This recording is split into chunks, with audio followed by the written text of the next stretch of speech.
Actions taken by the state's Republican-led legislature have left many election officials concerned about how proposed regulations could impact preparations for next year's election.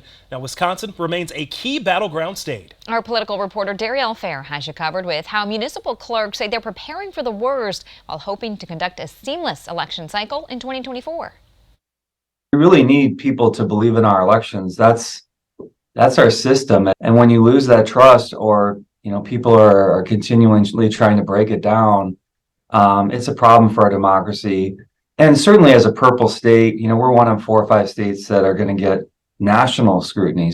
Republican lawmakers introduced a series of election-related bills that passed through the Senate, enshrining voter ID laws into the state's constitution, now shifting its focus to the state's election and administrative offices. Dane County Clerk Scott McDonald says the implications of ongoing efforts to deny the 2020 election have had far-reaching effects on the retention and safety of municipal clerks across the state. I've seen other county clerks retire early. I would have thought they would have stayed on, and they didn't. I've seen clerks switch jobs. We've had a lot of turnover here in Dane County among our municipal clerks. And they're trying to get Meagan and Wolfe to quit. While the legislature has taken actions to move certain bills through the Assembly and Senate chambers, McDonald says the most crucial piece of legislation that could help local election offices to streamline the processing of absentee ballots has stalled in the Senate.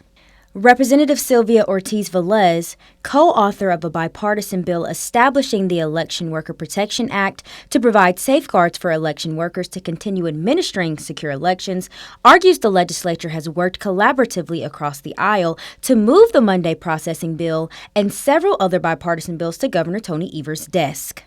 We kind of try to make sure that we try to stay away from things that were divisive, and really try to focus on things where we can find common ground.